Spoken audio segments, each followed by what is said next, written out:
Hi. Argentina Egypt മത്സരം കഴിഞ്ഞു. Football നിയമങ്ങൾ അറിയുന്നവരും അല്ലാത്തവരുമായ നിരവധി വിവാദങ്ങൾ ഇപ്പോഴും നടക്കുന്നുണ്ട്. നിർഭാഗ്യവശാൽ ഏറ്റവും സീരിയസ് ആയ പലസ്തീൻ വിഷയവും ഇതിൽ കയറി വന്നിട്ടുണ്ട്. അന്ന യൂസുഫ് യാ അബി, ഞാൻ യൂസുഫാണ് എൻ്റെ പിതാവേ എന്ന മഹ്മൂദ് ദർവിഷിൻ്റെ കവിതയാണിത്. നമുക്കറിയാം, ഇടതും വലതുമായ വ്യത്യസ്ത രാജ്യങ്ങളിലെ നിരവധി മനുഷ്യർ തലമുറകളോളം പലസ്തീനു വേണ്ടി സംസാരിക്കുന്നുണ്ട്. എങ്കിലും സയനിസ്റ്റ് അധിനിവേശത്തിനെതിരെ പലസ്തീൻ ജനതയെ കൈവിട്ടു കളയുകയും വഞ്ചിക്കുകയും ചെയ്ത അറബ് നേതാക്കൾക്കെതിരെയുള്ള വിമർശനം കൂടിയാണ് ഈ കവിത. ബൈബിളിലെ ജോസഫ്, ഖുർആനിലെ യൂസുഫ് നബി അദ്ദേഹത്തെ പൊട്ടക്കിണറ്റിലെറിഞ്ഞ് ചെന്നായി പിടിച്ചു എന്ന് പറഞ്ഞ ചരിത്രം ഉപയോഗിച്ചാണ് ദർവിഷ് അറബ് രാഷ്ട്രീയ നേതാക്കളുടെ കാപട്യം തുറന്നു കാട്ടുന്നത്. നിങ്ങളുടെ വാതിലുകൾ എനിക്ക് മുന്നിൽ അടച്ചു എന്ന് പറയുന്നത് ചുറ്റുമുള്ള അതിർത്തികൾ, പ്രത്യേകിച്ച് ഈജിപ്തുമായി അതിർത്തിയുള്ള റഫ ബോർഡർ കാലഘട്ടങ്ങളോളം കുഞ്ഞുങ്ങളെ ടാർഗറ്റ് ചെയ്ത് അടുത്ത തലമുറയെ ഇല്ലാതാക്കുന്ന ബോംബിംഗ് ക്യാമ്പയിനുകൾ നടത്തുമ്പോൾ നിരന്തരം അടച്ചുകൊണ്ടിരിക്കുന്ന അവസ്ഥയെക്കുറിച്ചാണ്.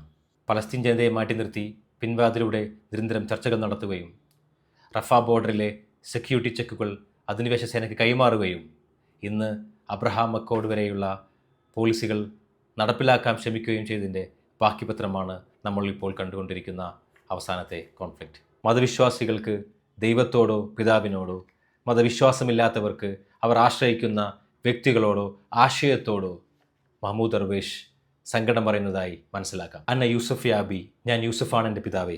യാ അബി, എൻ്റെ സഹോദരന്മാർ എന്നെ സ്നേഹിക്കുന്നില്ല. അവർക്ക് ഞാൻ അവരുടെ കൂട്ടത്തിൽ ഉണ്ടാകേണ്ടതില്ല പിതാവേ. അവർ എന്നെ ആക്രമിക്കുന്നു. അവർ എനിക്ക് നേരെ കല്ലുകളും വാക്കുകളും എറിയുന്നു. ഞാൻ മരിക്കാനാണ് അവർ ആഗ്രഹിക്കുന്നത്.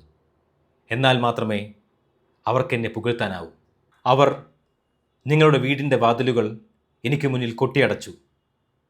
അവർ എന്നെ വയലുകളിൽ നിന്നും പുറത്താക്കി. അവർ എൻ്റെ മുന്തിരികളിൽ വിഷം കലർത്തി പിതാവേ. അവർ എൻ്റെ കളിപ്പാട്ടങ്ങൾ തളിത്തകർത്തു യാ അബി.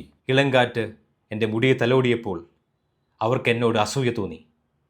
അവർ എനിക്കെതിരെയും നിങ്ങൾക്കെതിരെയും കലാപം കൂട്ടി.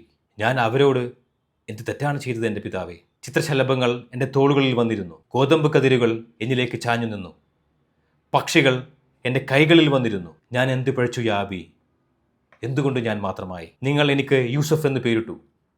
എന്നാൽ അവർ എന്നെ കിണറ്റിലേക്ക് തള്ളിയിട്ടു. എന്നിട്ട് ആ കുറ്റം ചെന്നായയുടെ മേൽ കെട്ടിവെച്ചു. ആ ചെന്നായ പോലും എൻ്റെ സഹോദരന്മാരെക്കാൾ കാരുണ്യമുള്ളവരായിരുന്നു യാ അബി. ഞാൻ ഇത്രമാത്രം പറഞ്ഞത് ആരോടെങ്കിലും ചെയ്ത് തെറ്റാണോ? 11 നക്ഷത്രങ്ങളും സൂര്യനും ചന്ദ്രനും അവയെല്ലാം എനിക്ക് മുന്നിൽ സ്നേഹത്തോടെ സാഷ്ടാംഗം പ്രണമിക്കുന്നത് ഞാൻ കണ്ടു എന്ന് പറഞ്ഞതാണോ യാ അബി?